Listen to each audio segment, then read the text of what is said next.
What?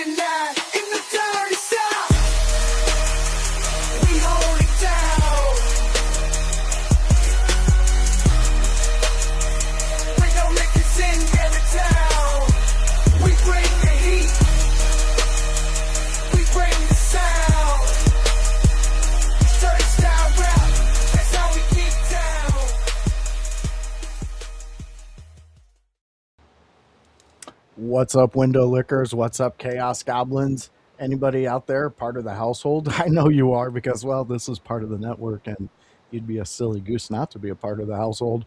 We run in large numbers. We're pretty crafty. We do a lot. Why am I trying to sell us, Kevin? I don't know. But here he is. Here's my co-host, Kevin Kalloway. He is the Chaos Goblin. He is my friend, and we are here. We are live and ready to go. You know what, Kevin? Before the show, I forgot to tell you, we have a show coming up from our friends at Emerge. You remember those guys who helped us out during the expo, and we collaborated with them. They got a show coming up that's looking pretty interesting. I was just sent this earlier today by Ricky. This is for their August 1st show. And look at this beast of a show, my friend. Oh, that's a good match there. Yeah, really. It's titled "Back in the Saddle" for August 1st. Emerge Wrestling. Oh, they're approaching their what would it be? Centennial, 100. I believe. Yeah. So they're 2 shows away from their centennial. That's interesting. I bet that card will be pretty dope as well. And this match is already good. They do good work at Emerge. I've been down there a couple times. I know Ricky, I know Donnie, I know quite a few of the guys down there, and they put in quality work. They draw well. Yes. In my opinion, and I haven't been to every show in Indiana, so don't quote me verbatim on that, but they do some of the best product work in Indiana, in my opinion, where they draw consistently. They bring in people who don't suck to their roster. If there is a problem on their roster, it's dealt with. Like, because you can't be 100% on anything. I'm reminded of that almost monthly in Michigan. But I love Emerge. I wish they were closer to me. Yes, I feel the same way. Yeah. But fans, if you look right there, you can see the In Your House logo. We are proud sponsors of Emerge Wrestling, and this is going to be a great one. This is okay, guys. August 1st. We're giving you plenty of time right now. So this is what we got right now. We're going to get more into this exact event in Your House Network programming in the future weeks coming up to it. So keep your eye out if you're an Emerge fan and you want to learn a little more about Indiana indie wrestling. It's a fun time. House goes out there quite a bit. He's a featured player out there. And not in the playa sense, but the player sense. Like he's in. Yeah. He matters. Do they interchange sometimes? I feel like that terminology interchanges sometimes. I think so. I just never know when to interchange. Yeah. Sometimes it gets rough on the interchange. Sometimes it does. You go for the cross up and you break your own ankles on that one. That is true. All right, Kevin. So before we get into the Monday Night Raw talk, we're going to do what we always do, and let's talk to you. What have you been up to this past week, my friend? You know exactly how have you been doing? What I've been up to. What's happening right now? Say it again, because I said it last week. You tell me what I've been doing. Well, video games. Okay, that's one. Working out. You know the one I'm talking about. Whiskey. You've been drinking. All of You've these been are on summer vacation. Hey, why have I been having so much whiskey? What event is happening in America right now? Well, it's this one thing called the World Cup. Kevin's a The big World fan of it. Goddamn Cup. That's what's been happening in my household. It has taken over the household. I'm up at midnight watching games. I have my phone streaming. I requested a TV in the back for the show I was agenting so that I could watch World Cup while I agented a show. That's awesome. There I is love it. there is no means I will not go to watch more soccer during this time every 4 years. Hey, man, I can understand. This is huge. There's getting more and more teams are their fandom is like really captivating during their team's time out on the field. Yeah, They're getting every team's getting their moment with their fans. I think the coolest thing for me is seeing the 4 debutantes do well. And if I'm not mistaken, the debutantes this year, so the people making their World Cup debut, are Cape Verde, Uzbekistan, Jordan, and oh shit, I'm blanking on the last one. Oh. But the debutantes have all had their moment where like they scored their first World Cup goal. Cape Verde, Spain is the number 2 team in the entirety of the world. Cape Verde tied them. That's insane. It's insane. Just small African island just ties Spain. Like no big deal. Dude, that's crazy. That's Jordan scored a couple of their first World Cup goals. They put up a sick fight against Algeria the other day too. They were up for a lot of the game actually, and then Algeria scored a couple of quick ones at the end. But like seeing those debutante nations and seeing how important the world's game is to people, and I say the world's game because there are few sports, if not any other sports, that really unite countries together in ways like this. And I get that here in America, it just isn't as important. And we think of like football or we think of baseball or we think of basketball or anything like that. But I really strongly urge any Americans listening, look at how people are treating the U.S. national team this year for soccer. And really look at how it's uniting the people of America with people of like Scotland, because I'm seeing videos of a bunch of people in Scotland taking over Boston, having the time of their life with Americans, with other nations. They're going to Fenway and singing I Would Walk 500 Miles long after the song is done. They're teaching us how to have fun again, because in America, we get lost in the sauce way too much. And because of that, we forget how proud we are of this country sometimes. And it's always difficult to unify when there's so much negativity out there, whether it be from one side or the other, or whatever your thought process is on things. But there's so much fucking good and community in the world. And this World Cup has really, really put a spotlight on it. And it's just amazing to see. Yeah, and I agree with you 100%. I also have noticed, I follow a lot of podcasts that have, they've been following a lot of foreigner content for the World Cup because they want to see their reaction to things. Yeah. And a lot of people are coming over here and going, the fucking news lied to us. It's not like they said. And then they're like, I love ranch. It turns out the news may have been the problem the whole time. Hey, check that out. Wow. That's a whole other thing. That's a whole other thing. That is a whole other thing. But it got the love for foreigners and ranch has gotten so bad, Kevin. Yeah. Listen to that airports have had to remind people about you cannot bring those in your purse, your carry-ons, because that is a liquid. Because it's a liquid. You have to put it in your storage. Yeah. Yeah. You cannot do that. Not your carry-on. You have to put it in your check bag. Oh, dude. That tickled me more than like seeing these people try Chick-fil-A for the first time and being like, oh my God, this is like, yes, it is amazing. I saw a couple people discovering, and I don't know how familiar you are with this one, Cookout. Do you know the fast food restaurant Cookout? I do not. Okay, I have been once in my life. And Cookout is a place where you can order an entree, and then for your side, you can have another entree.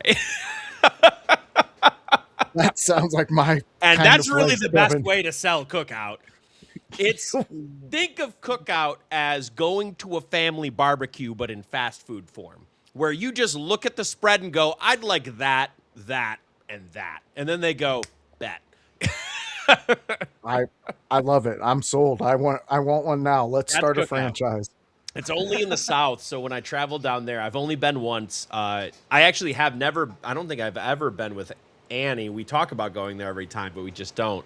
And I was there once when I was younger, but man, it's an experience. Zaxby's is Yeah, also a good one too, though. I love Zaxby's. Zaxby's I is will. so good. I will die on the hill of Zaxby's. Oh, me too, dude. I miss when I lived down south. There was one chain that I absolutely loved. It was called Backyard Burger, Okay. and it tasted like an actual burger that came off a grill Mhm. every single time. But my favorite one there was the Hawaiian burger. It was a chicken burger with pineapple teriyaki sauce. It Kevin, I don't know why, but I could eat this thing like 3 to 4 times a day. It was just Well, so okay, so you good. said teriyaki on it. I can Yes. tell you why it's good. It's salting the meat. Well, I loved Teriyaki is it. salt base. So it's so Well, teriyaki. I think I could be wrong on this front, but I'm pretty sure teriyaki has a soy base to it, and because it's soy yes. based, it has that Yeah. salt in it, and it'll give you all that salty goodness on your meat. And soy naturally salts the meat because of that. So teriyaki on a burger, It was so good, Kevin. I have dreams about this thing, and I haven't lived in the South in like 12 years, man. Like this thing, like I tell my kids about it. I told them about Zaxby's, and we finally got far enough south where we ran into one, mhm, and we took them in there, and they were like, "I understand you, I Father. get it. I understand what you were saying." I get it. Zaxby's is amazing. But fans, you're not here to hear me and Kevin talk about Zaxby's and our favorite eateries. You're here to talk about Raw and hear our input. Well, I'm gonna say it. I love this Raw. I when you can push us when you can push so many stories in the way that you're pushing them, you're getting me excited. I love a good storyline. Kevin, let's hear your first takes on this and then we'll dive into it. So my first takes on this, I also agree with you. I enjoyed this Raw. Um, and this Raw pushed a lot of different things going into our. Is Night of Champions this weekend now, if I'm not I mistaken? think it is. Think I it's think it's a Saturday. Saturday. I think it's Yeah, let Saturday. me pull that up unless Um, fans you can hit us up. sure, yeah. Tell me I'm wrong if I'm wrong, but I'm pretty sure it's in June, and I think it's this Saturday. Um, and if you can push a lot of these stories, that's really what's interesting for wrestling. I get that people I get that people want the actual wrestling matches too, and you should. You want the actual wrestling matches. But pushing stories, especially on a go home show before a PLE, is really important. And not only did they push the stories going into the PLE, but I think they created a couple new ones tonight where there's a couple loose threads or there's a couple things that there's definitely one I want to touch on, but I don't want to start with it because the one I want to start with is what opened the show. Ooh. And that's Oba and Jay. And I think we've talked about this for weeks, Voice, where they could have went a lot of ways in this King of the Ring tournament, where we could have had, we could have had a Dom Jay, we could have had a Dom Javon, we could have had an Oba Javon, but what we got was an Oba Jay, and we kind of surmised every kind of angle they could have went. And we kind of fell on Jay and Oba going through one way or another as well. At the end of the day, I think this was probably the right call because of the things that we talked about before, where we don't really know who's going to win this match because it could go either way. Yeah. There is the sword of Damocles known as Brock Lesnar hanging over Oba. And there's also Jey Uso losing isn't the worst thing either, in No. the sense that you could get more crash out Jey Uso and give him more reason to hate. And the same could be said about their wins, because Yeah. Oba winning could push him into the 2 nights, because he's got to wrestle Brock. So if Oba wins, it's going to be Brock one night, Roman the other. And it gives, and I was talking to my buddy about this because I was watching Raw with him a little bit. It gives Oba an out if he were to lose to Roman. Not only that, I think if you do have Oba go forward, you can have him have an out by getting cost by Jacob Fatu. And I think that makes Fatu look a little stronger. Now, I am going down a path that I don't think will happen. Granted. I'm just saying this could happen. Yeah. I do think they go with Jey Uso. I agree with Fightin in the sense that he says, I don't think you can let Jey lose this one without looking really weak, especially with him in the bloodline. I do think that's true. But Jey also can't go over clean here. Because if Jey were to go over clean, that demolishes Oba. Well, and it also demolishes what they've been building with Crash Out Jay. Yeah. Because then he exactly. And that's not what that's not the picture that we're watching being painted. What we're watching being painted is you guys are going to have him crash the fuck out. Yeah. In one way or another. And what I'm reading or what I'm seeing is it's going to be after Roman. What else? And here's another wrench that's been thrown in there. Solo again. Yeah, with him costing Jimmy in the night, which we'll get to a little bit more. But actually, we get into it now because this is kind of relevant. Yeah, because it all folds in together. So we had Solo come out and cost Jimmy his match against LA Knight, which LA Knight, by the way, watched every bit of it go down and then won anyway. Yeah. Yeah.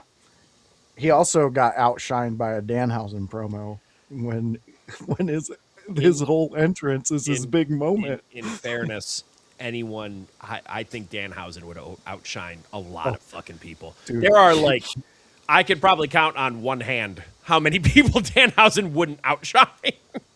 Yeah, and fans, we'll get into that segment later, but we'll keep going with the Big J or Big Jim and Solo interaction because, dude, Solo's becoming interesting again. I'm loving this. We don't really know. Like we know he's going to be an interference. He's going to be a thorn in the bloodline side. But are him and Jacob going to link up? Are they going to do something and Jacob going to link up? Yeah. I think no. You know what? Can I let me take a first hot take here. Do it. I think is going to happen. Yes. Jay needs of an army too.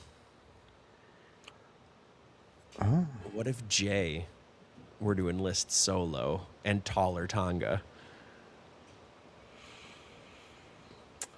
Okay. What if come down this wild journey? And what up, Nightwing? Good to see you, buddy.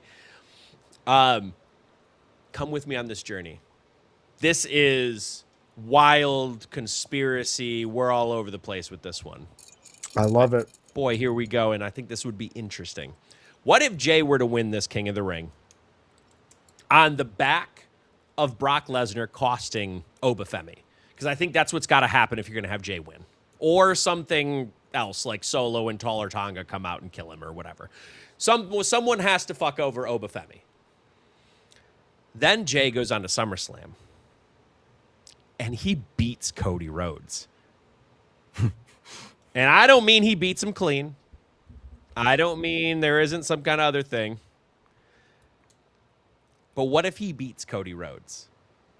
What if Solo and Taller Tonga help him beat Cody Rhodes? I went full tinfoil Kevin. Yeah. we are Sam Tripoli over here, tinfoil hat. I'm going down a route. And do I think this is a very common route? Maybe not. But would it be an interesting route? I would argue yes. in the sense that you're giving Jay a group around him. It was clear that Solo couldn't lead the group, right? Because Solo's iteration of it kind of went wonky and failed. Is what it is. Not everyone's a leader of a faction. What if you give Jay the chance to lead a faction and you create the bloodline storyline there? Yeah, and I agree, fighting Brock interfering and setting up Oba Brock at SummerSlam is a goddamn layup. For them to throw that away would be wild shit. Yeah, 100% on that one. What's up, Big Glenn? We see you. But that's my tinfoil hat for the day. It's not that bad of a tinfoil hat. Like, it isn't. Because what if that happened? Because now you're looking at Jay being the leader. Crash Out Jay taking the next step up in maybe becoming the next tribal chief or an iteration of what they think a tribal chief should be.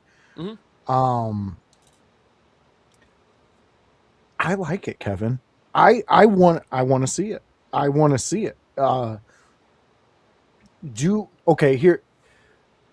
we think that those are the only ones to go, or do we get a new member? Are we talking about? I think we get a 4 and a 4. I think we get a 4-piece and a 4-piece. Okay, so, but do we add Zilla? I think Zilla goes into one of them. I don't know which, because you can fit in anyone anywhere realistically. But wouldn't it make sense though? I think Zilla going with Roman makes more sense if you're going to take Jay from Roman, in the sense that you already have Tama, Solo, and Taller Tonga on one side. So if you have Line Jay with them as the leader, you already have a 4-piece. Zilla going with Roman at that point makes the most sense, because then you have 4 and 4. You want even numbers at some point. True. And I can see you on that one and give you that. But for me, I would like to see Zilla go with Jay, and Jay be the one to like corrupt him against Roman, because then later on I feel that there's a really good setup for Zilla and Roman. I don't know though. You could also go the route of Tama Tonga defecting, because there has been heat between him and Solo over past. So if you want to do that, you can do a little swibbity swap as well. I think that wouldn't be out of the ordinary. And Anthony, I don't think your prediction. I think Brock is going to screw Oba at Night of Champions. So Anthony's saying he's sticking to what he's saying. Oba is going to be winning King of the Ring. But at SummerSlam, night 1, he challenges Roman, and then Brock screws him, which then sets up the night 2 main event for SummerSlam, which is Brock versus Oba. I don't think that that's a bad way to go. However, the only reason I think they won't do it that way is because they want Brock Lesnar on a marquee, not a surprise. Yeah. They want him booked for a match that they can promote. Now, if I'm looking at it from a wrestling, just booking, not promoting, not let's try and get all the cash we can out of this kind of sense, I actually really like Anthony's booking of this. Because then you set up your night 2 and the intrigue happens at the end of night 1 to make sure people buy the next night. But we're already subscribed to ESPN. They already have our money. Yeah. They're going to want to try and get people's money prior to that. And I think that's where I differ on that opinion. Would I love for that to happen, Anthony? I would love for that to happen. Let's do it. Fuck it, we ball. But I don't think that's what they are going to do, because they're going to look at bottom lines before that and advertising. Yeah, I don't know. I'm sold on I want Oba doing both nights. He destroys Brock first night, takes him out, becomes the new beast, and then he conquers the mountain and he eats the worlds, and he does everything on night 2, gets the title, raises his hand. If he wrestles 2 nights, I think he loses the second one to Roman to keep it on Roman. He probably will. Strong. I guess my main thing is I think a 2-night with Oba, if he's taking Brock's spot, this proves to me as a wrestling fan, as a career-loving Brock Lesnar fan, this proves to me that Oba is ready. Yeah. And that's just my personal, like, what I see. So I already believe Boba's taken over for Brock. I mean, there's and no I doubt agree about that it. Oba's over enough to do it. My worry with Oba is if we fast track him towards the title, he loses some of the fan support over time, which is wild to say, but I've seen it happen before. No, it definitely happens. And yeah, I'm with you on that. I don't want to see that um, happen to Oba. Fighting's is saying Jay winning the King of the Ring is such a better story going forward than Oba. And I can see where you're talking about I that. do agree that Jay winning gives a bit more, especially if you're going to go balls to the wall on this Bloodline storyline. Like, let's do it.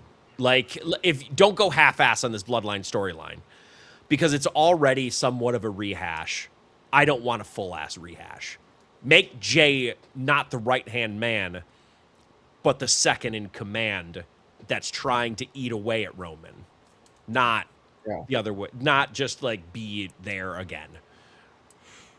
true. True. All right. Well, we got into an interesting thing after this opening segment. We got into a tag team women's match, which was it was a good match. Yeah, But the crash out afterwards, Kevin, that was far more interesting, though, wasn't it? far more interesting and kind of put Lyra on my radar even more so. I know weeks ago I said that I'm starting to really enjoy her matches and what she's putting together, but this was something to stop and watch. I hit pause on the old NHL and really zoomed into this. Kevin, what were your thoughts of Lyra's crash out against Bailey? I think Lyra needed something different, far more than Bailey did in looking at True. this. Bailey is one of those people. I don't know what her contract status is because rumors fly around all over the place, and I don't know what any of that is. But what I do know is that Bailey has mostly done everything in WWE. So what her role now will likely be is a couple of championships, maybe if she stays. She could also leave WWE and go somewhere else. She could do an AEW if she feels like she wants to do that. More power to her. I don't make career decisions. But Lyra is the person they're actually going to want to push with some kind of personality or something going forward because she's younger. She's younger and she hasn't achieved everything. So she's still fresh to the audience. True. You need to give her something to go forward with. And her face, character, and persona, while she's a good worker in the ring, kind of didn't do much. So let's see where she can go as a heel, where she's more frustrated, she's more angry, she's more vindictive. Let's see where that can go.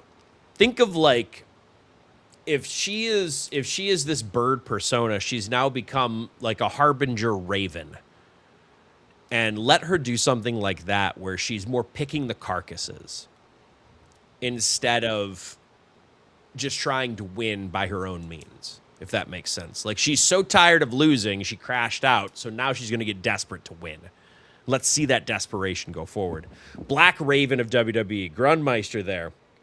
I'm looking forward to Lyra as the Black Raven of WWE. Makes a lot of sense to me because that's what I envision too.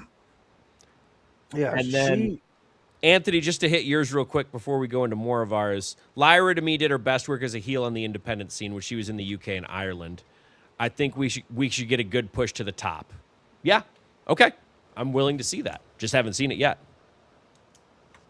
Yeah. Well, to get this push that she's seemingly going to get, there had to be some type of change. 1,000%. I understand being a part of the or having the bird thing a part of your gimmick in some way or another, which I'm kind of happy that she's kind of went away from the start of that because it was seriously Birds of War from Always Sunny in Philadelphia, and it was ridiculous. Mm-hmm. But now she's tampered it. She's come into her own with it. It doesn't need to be so extravagant. But this crash out, this psychotic version of her, here's the thing that works for her. You have a natural ability Lyra has this natural ability with just her look on its own to scream she could fuck you up. Like there's looks she has that you just see her and you're like, well, I'm pretty sure you're trained in something. And Kevin, you almost having a new wife, Annie, she's trained. You know she There has is. those looks. You know she has those looks. Sure does. And I really value that with Lyra because it's the reason why is because who her competitor is now is Bailey. Mm-hmm. Bailey has those natural crazy girl looks. Yep.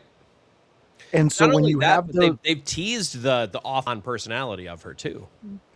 very true. Very true. So to me, this was like this not only was very beneficial for Lyra in a character sense, but it's also the powder keg lit now for Bailey to go completely Looney Tunes. Yep. And I like that with Bailey. I like when she's doing that. It's new, it's fresh, it's you don't know what you're going to get with her while she's on camera.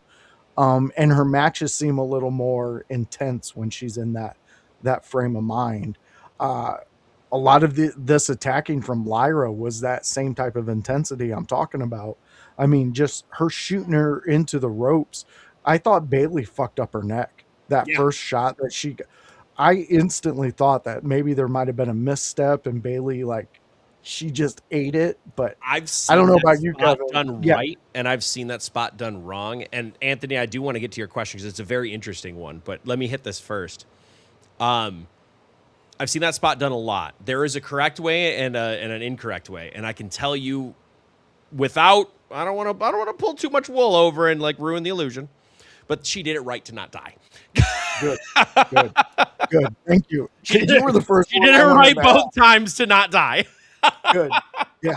Well, we seen the not die, but man, dude, she did it so she well did that a great job fucking selling it though, because I had to almost rewind back on the first one to check to see if she did it right. Guilty. I just checked to see if her neck was still intact. Yeah, I was like, it was really well sold. And then I'm going to open this up to Voice too, because I would love his opinion on this because he's watched a lot of wrestling as well. But Anthony's asking, what heel gimmick in the past 30 years do you want it to be shades of for Valkyria? So I'll give mine and then I'll pass it off to you, Voice. I want it to be somewhere in between mid-2000s Victoria and Ivory. And the reason I use those two names is because Victoria had the vindictive, a bit of crazy, just enough to do something wild. While Ivory was more conniving. She picked her spots, she picked her battles, and then she would swoop in and take the kill. If we can get somewhere in between both of those, I think we've got a winner for Valkyria.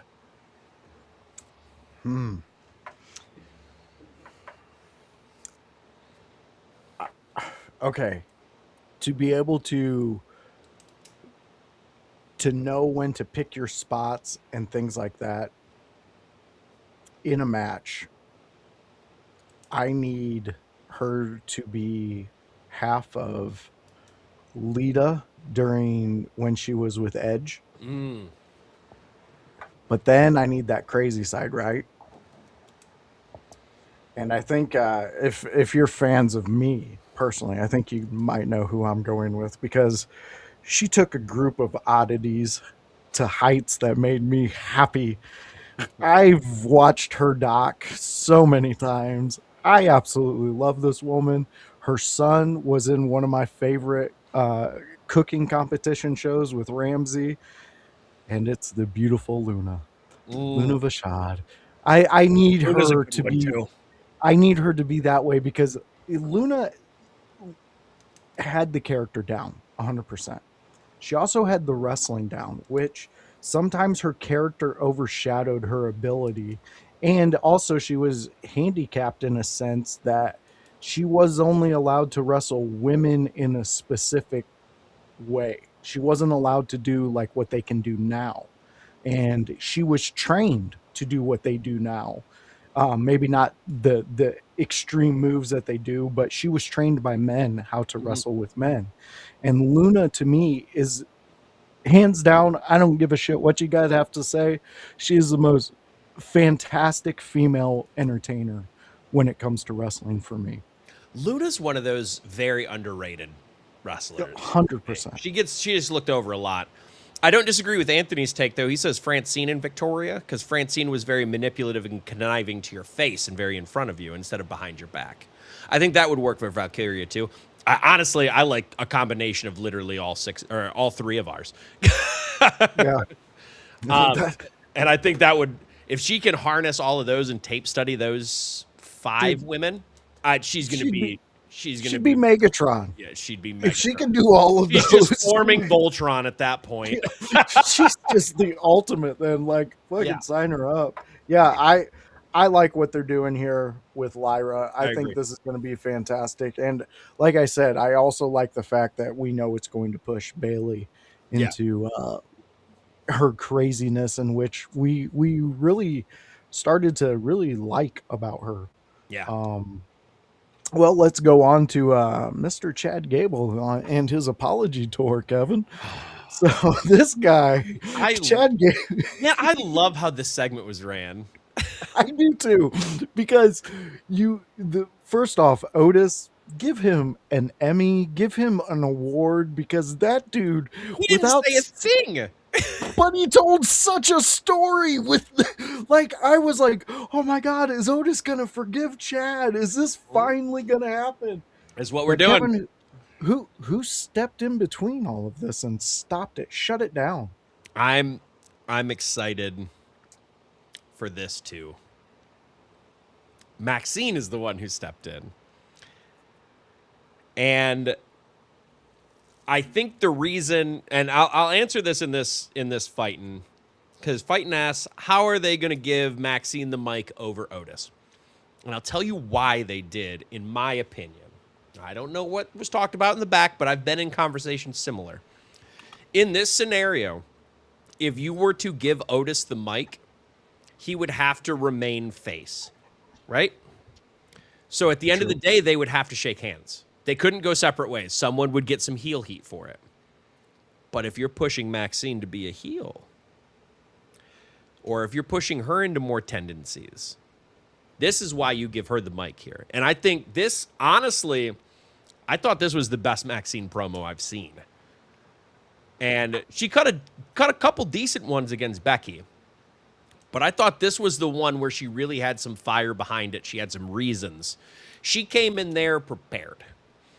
And I think we're seeing some teases of a Maxine heel turn at some point, which is probably why they gave her the mic, or at least to keep it open for that, even if they don't go down that route, which I think fighting is why they gave Maxine the mic over Otis. Because if you got Otis on the mic here, it would have had to have ended in them accepting the apology instead of elongating the process or teasing something else. Unless you were turning Otis heel, which I would not do, in my opinion. No. I think Otis has enough as you could turn the other two heel, in my opinion. You could do Tozawa if you really want to.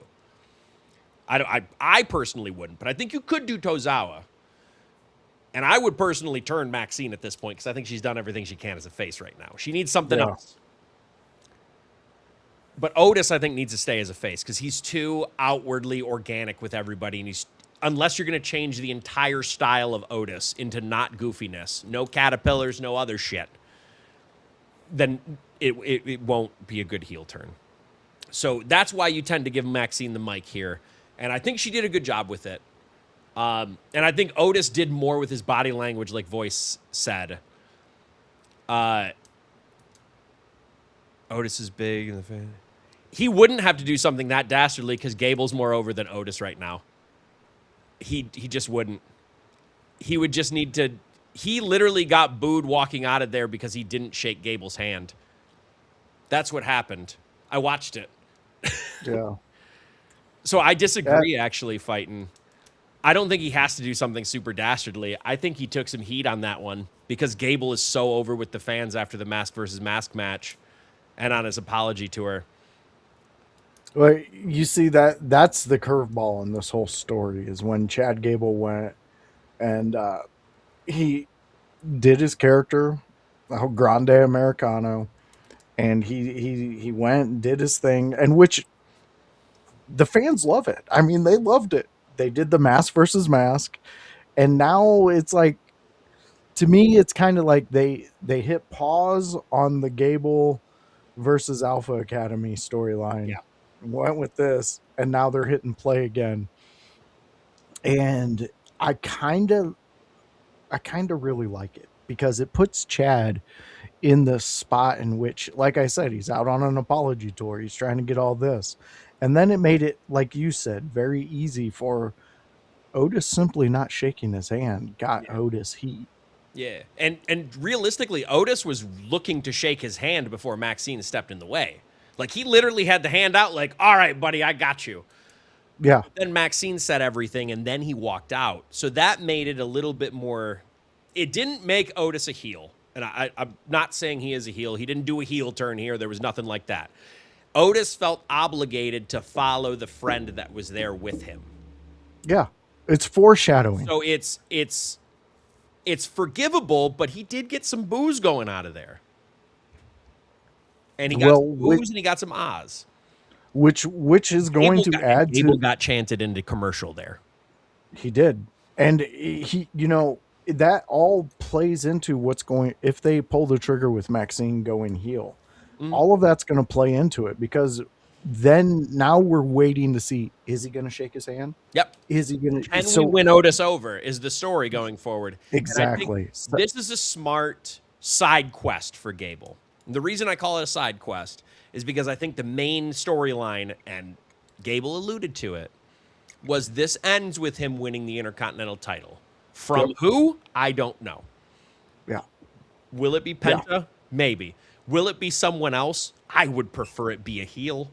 I would have Penta get beat by Ethan and then just move Penta up into some other main event adjacent spot. Like, if you're going to run with Penta as a main luchador on your show, he can't stay in the Intercontinental title picture forever.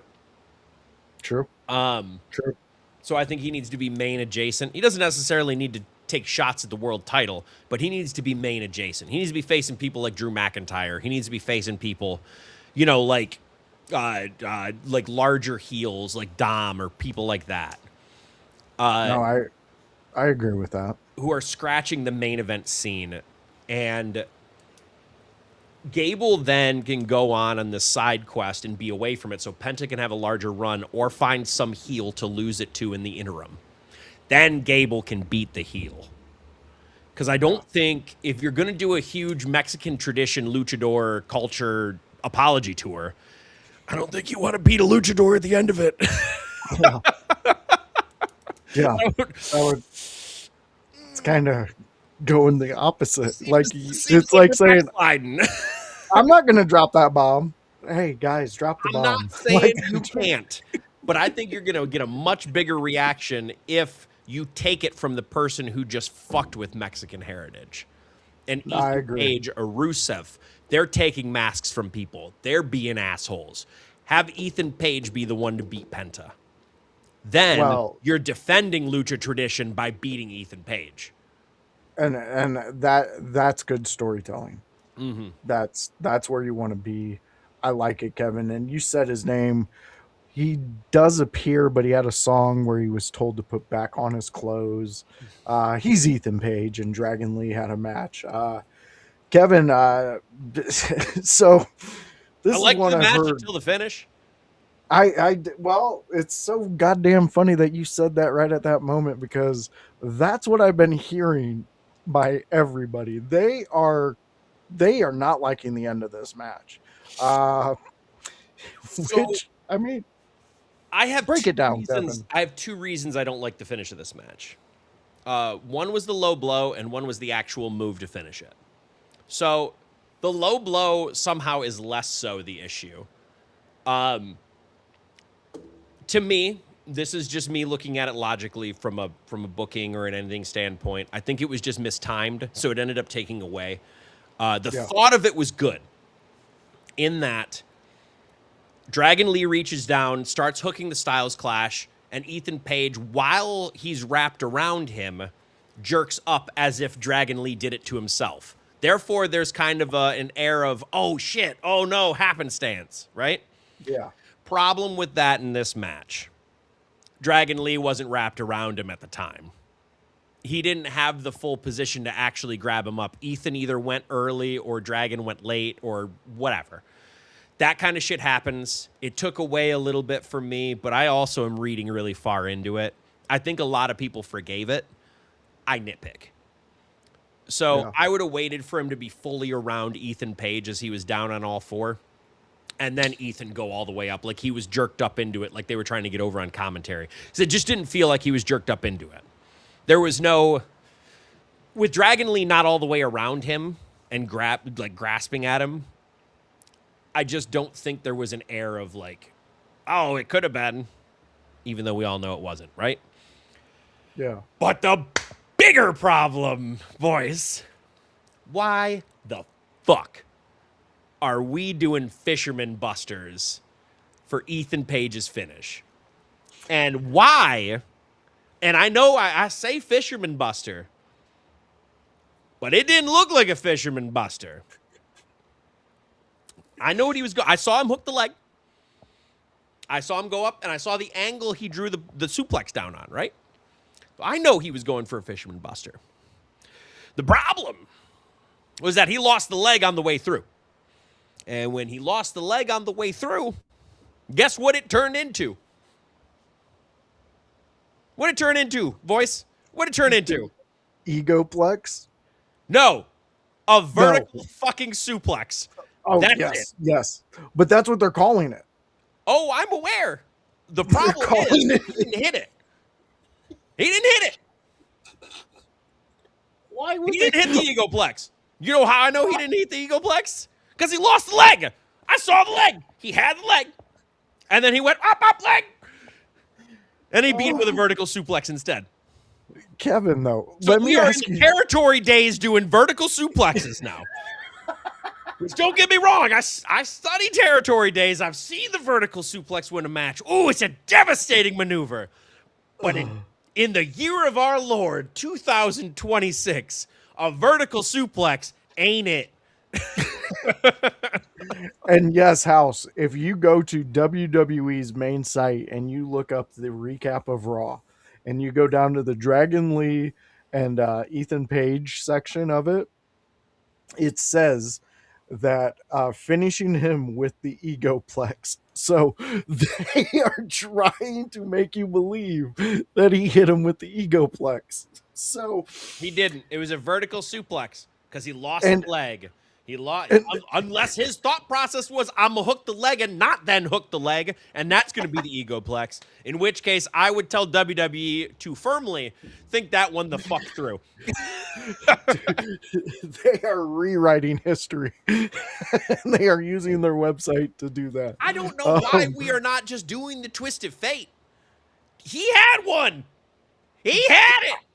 I don't know either. I know why they aren't doing the Ego's Edge, and that's because Rhea Ripley is on fucking Maine. And so is Damian Priest, and you don't want 20 fucking people doing the Razor's Edge. I get that one. Ain't nobody doing a goddamn Twist of Fate. No, there's not. There's not. So why? Yeah. The only thing I can think of is some guy in NXT wants to use it, and in which case I'd tell him to kindly fuck off. Find a new move. Dude, I don't House, I don't know. This I cannot answer you on this one. I'm with you. So, I don't know why. I agree with that, House. And just to read it out for people who might be listening instead of watching, I don't know. House says, I don't know what they are doing with Page, messing with his music and his moveset. Here's the thing. Page is going to overcome this because he's an excellent worker. True. I know he will. I don't know why he can't do the Twist of Fate. I think that's ridiculous. Razor's Edge, I know why they're doing, but no one else on their program is doing the Twist of Fate, unless the Hardys are coming back, which I would advise against. Jeff can barely walk down to a ring at this point. So can Matt. Yeah. Yeah. So God willing, the Hardys aren't coming back. And this is not to say anything against their greatness and their legendary status. This is just like what they can offer now. I think they should be agents for tag matches. I think you should hire them, but not for in-ring stuff. I think you should hire them for a lot of other things. But yeah, I don't know why they are doing this with Ethan Page, where it doesn't make any sense. They've changed his finisher about 5 times throughout the process of the time he's been here. And it's he can't get a finisher over. He can't get a finisher over, and it's brutal for him. Because now he's on main WWE TV. On NXT, you can get away with it a little bit more. Not because it isn't important, but because it has less viewers. And when you have less viewers, you can get away with new shit every time. Like, I could do a new finisher every week on NXT, and I could probably get away with it. But when you're on main roster, you want the marketability of everything. Exactly. And marketability comes with knowing your fucking movesets and hitting those fucking movesets. That's what blows me away when we talk about Ethan Page. We always talk about how he understands wrestling, how he gets it, how he moves, how of an ultimate wrestler he actually is for character, for what he does in the ring, things like that. Oh yeah. But then he's getting shit like this. Like, it's like, dude, just let the dude spread his wings and fly. He's a peacock. Yeah. You know, let him go. Like, I would argue they are still doing that. The problem is it's just the finisher, right? It's just the finisher right now. Because Ethan Page has been given TV time after TV time after TV time to get over, and he is eating that fucking scenery and using those minutes. And even in this match, we literally came into this discussion and said, I loved the match until. Yeah. It is just the finisher with him. This isn't like, I don't think it's the same as what House is saying. It isn't like Ricky Saints. Ethan Page is coming out there and getting quality TV time, not just TV time to eat L's. He's coming out there to do things, right? Yeah. Whether that be manipulate Rusev, whether that be manipulate his surroundings, whether it be to get a cheap victory, he's getting these opportunities that Ricky Saints actually isn't until recently. The problem with ego Ethan Page is the finisher not being established at some point. But Page, like House is saying, Page is a smart and creative talent. He's going to get through it. We know he can. He's like a Miz, and I agree heavily with that.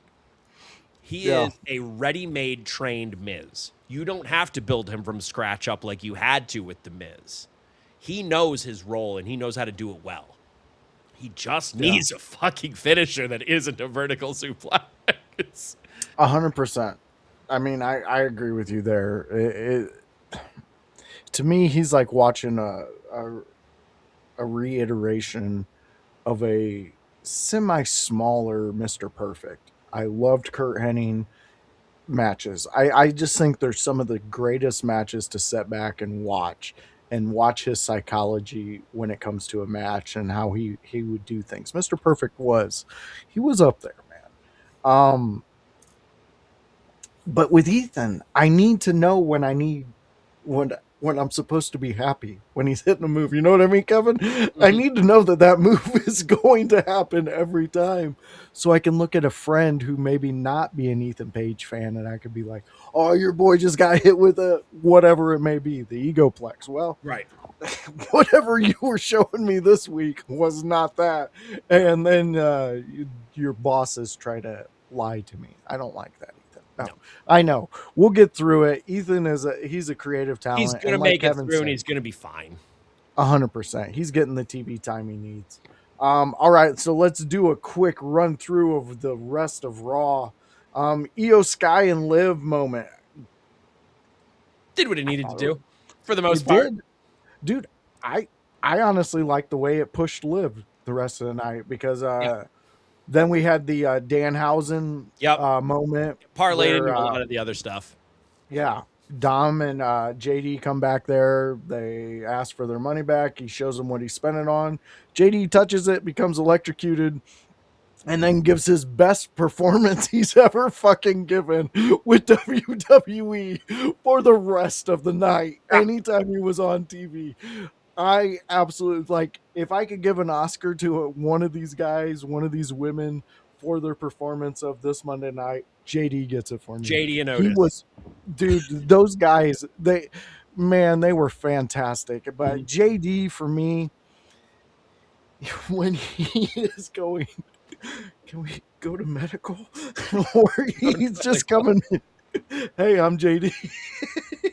Like he played it perfectly. Yeah. I loved it. And Danhausen, he did it perfectly too. I mean, Danhausen hits it out of the park 100% of the time. But that did play into more of the live and the separation that she has Mhm. with one of her teammates. Kevin, can you give us a quick little insight onto what I'm speaking about? So we had them talking a little bit, and man, I think we had a little bit of discussion. We were dodging questions and things.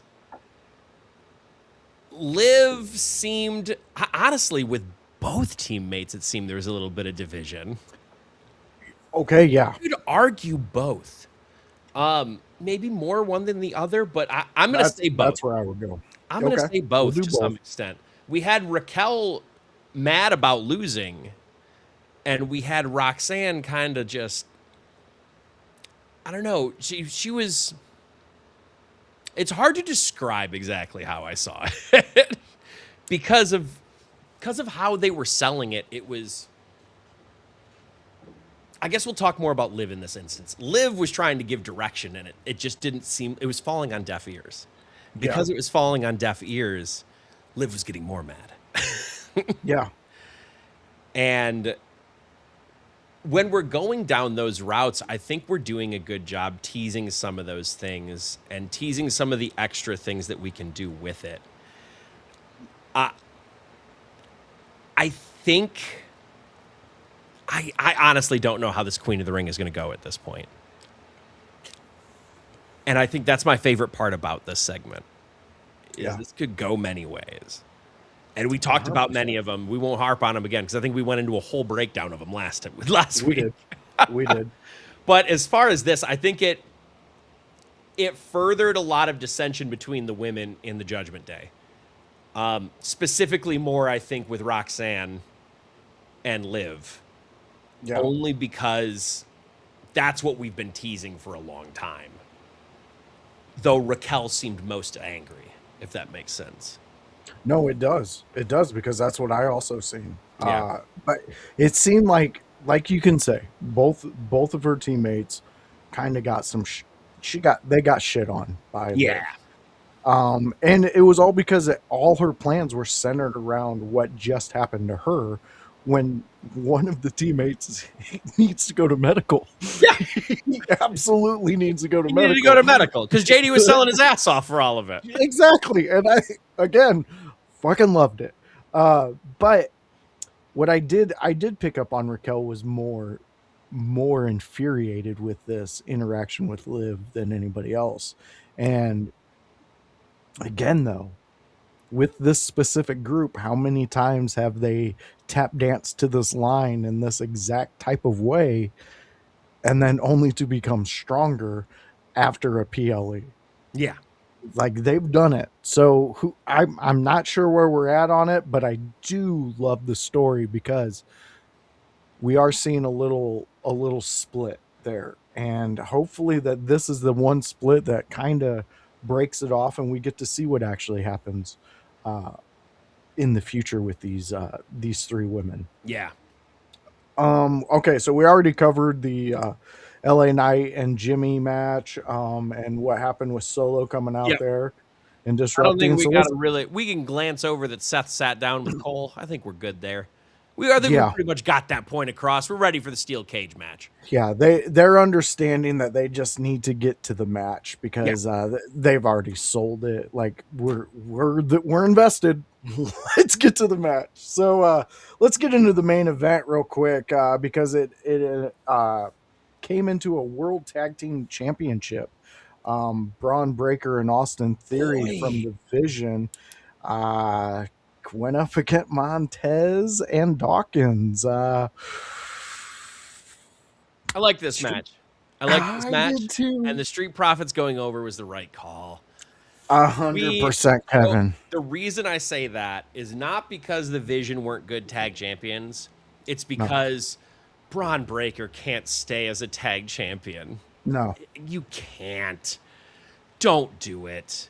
yeah, I I get that we're pushing Theory back into the more obscurity again, which sucks. And Theory's starting to catch more strides with me when it comes to showing more personality, doing more things, taking more initiative, taking the screen time that he's using. He's still not perfect, but he's getting there. But without Logan Paul there in the matches, he was there obviously, that played into the finish. But without him in the matches being someone that Theory is bouncing off of, Theory and Logan Paul are a perfect tag team together. Theory and Braun Breaker are not. Not yeah, because they couldn't be a tag team, but because Braun Breaker is here and Theory is here. Whereas Logan Paul is a little below Breaker on the scale, so we're bringing Theory up with him. Braun Breaker is up here compared to him, which means he has to like step all the way through, and that it's just not going to happen that way with Theory. yeah, He's still building into everything. He's still building that credibility after the John Cena match debacle, which is really what fucked him. yeah, We needed those titles off of him. Not only that, we needed those titles on Street Profits. Street Profits needed something coming back. They needed some kind of momentum. They needed some kind of win. They needed an accolade. yeah, I don't know that you need to keep the titles on them forever. You don't need to have a huge like Street Profits run if you don't want to. I'm always against baby faces having large runs.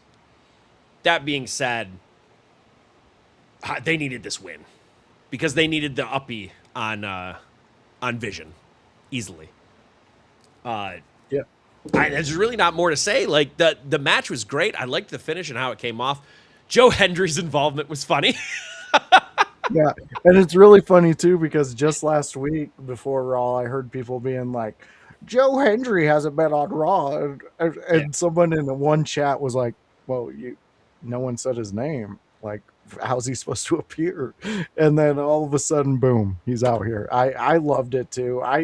You know, I'm seeing exactly what you're saying with Braun and the Vision and not being able to keep him on as a tag team because that would be like when Brock started whooping everybody and going, and instead of them winning, having him win the title at Mania against Angle, they just go, "Oh, you know what? We're gonna put him in a tag team with somebody and cool him off." You can't do that. Like, I understand Breaker's back from injury, but Breaker's at a level of fame right now with the fans that you have to keep him in the hunt for the world title. And the Vision, as we've said 100 million times, is one of the most snake bitten factions in wrestling history. So I agree with you, Kevin. Great move for them. Street Profits also bring such an energy to the tag team division that having them as the title holders um, allows you to bring up some competition in the tag team era. Yeah. I think that's needed very much so. Uh, we are fans of tag team wrestling over here at IYH. I So wish WWE could get tag team wrestling back and down and 100%. with good booking, but realistically, the way that they book, and this is a whole goddamn excerpt by itself, but they don't book tag team wrestling as a main event because they can't make that many stars at once. Yeah. And it's easier to put one guy in the focus so that they can do the big 1v1 matches. But they could be doing that with tag teams too. It was 100%. proven in the territory days. It can happen again.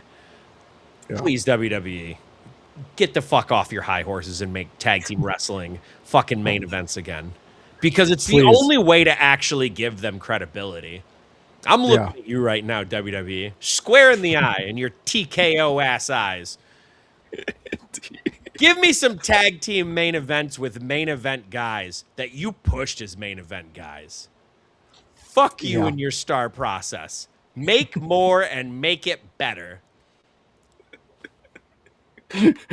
Well, TKO and WWE, just so you know, Kevin doesn't really throw those words out that much live on air.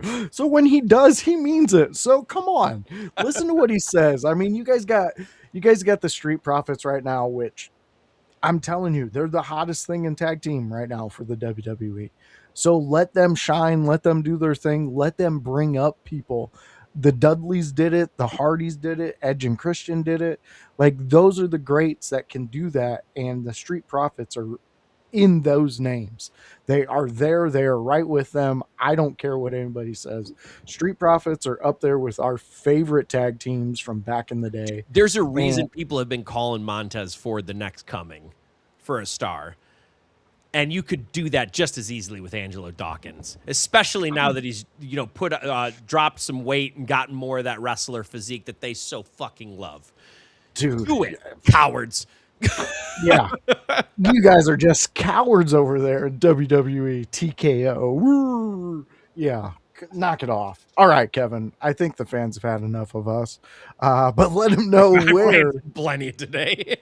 Yeah, they've heard our ramblings, our loves, and our threats. They've heard our threats. So I think we. Whoa! I didn't threaten anybody. I challenged them. I may have called True. them some other names too, but My apologies. Threats Yes. are different. Challenges, the challenges that we have thrown out to you. So please accept them, accept the challenge. But Kevin, let them know where they can find you and what you've been up to. You can follow me at Kevin Kalloway on Facebook, Kalloway Kevin on Instagram. You can also follow me at twitch.tv/Kevin Kalloway Pro. I will have only a single stream this week because I'm going on vacation starting tomorrow. I'm going to be having a stream tomorrow. I think I'm going to do it early. I think it might. You can watch it when you get into work. You got a month to on Wednesday anyway, so I think I'm going to start around like 9 or 10, and then I'm going to stream for a little bit there. I think I got to pick up Hollow Knight again. The people wanted it, so I'm picking Hollow Knight back up. I did a little side quest into First Berserker Kazan last week. I had some deaths. It was fun. But I'll be back with you at Hollow Knight. Let's call it 10 a.m. tomorrow. That'll give me enough time to get to do that nice stream with everyone, get a gym visit in, and then I can go up onto my vacation up north. I love it. I love it. Yeah, go check Kevin out and all his streaming and all the things he does within your house. Speaking of that, fans, if you're fans of us, so we got a new thing going out there right now. It's our website. And yes, I know it's not an official URL right now, but you can stop in and check us out by going to your browser and putting in sites.google. Hold on, .com /view / in your house, and you'll see our new website out there, links to our merch page, links to our profiles on all the social medias out there, and you can actually check out Kevin on there and find out when his Twitch goes live. Direct connect from there. We'll have more coming in a few weeks coming up, but fans, if you liked what you've seen here, guess what, you can stop in next Tuesday, same time, 6 p.m., where me and Kevin will talk Monday Night Raw. We'll break it down. We'll let you know. And we'll probably be talking a little bit of Night of Champions and seeing some results and what we learned from the fallout of there.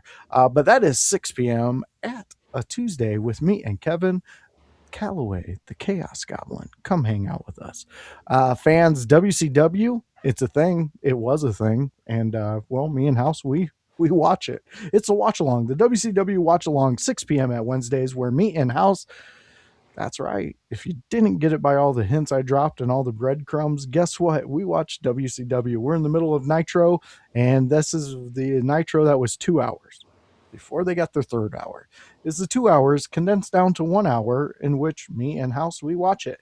And we talk to you, and, well, we interact with you. So come hang out with us and watch some WCW. Outside of that, there's a show that is catching so much heat here at the In Your House Network. It's the AEW Dynamite. Yeah, it's the Dynamite recap show where we sit down and recap AEW Dynamite for that week. That's a Thursday, 6 p.m. It's me, House, and OG Tony himself, where we sit around and give you what we loved and what we loathed and everything in between about AEW Dynamite for that week. So fans, come hang out with us. The last place you can catch anybody in the In Your House Network is Sunday for the Sunday House Party. It's 1 p.m. where anybody who's available jumps on. Last week was a solo edition. This week won't be. So come join us. Come hang out. Join the network. We got so many things going on. We still have our Discord. Hit us up if you want that link. We got the webpage going up. We got so many things. Plans for the expos. Plans for future stuff. Kevin, we're doing it all, and it's all part of that work that House says. Mm-hmm. And then he spells out his last name, H-O-W. The W is for work.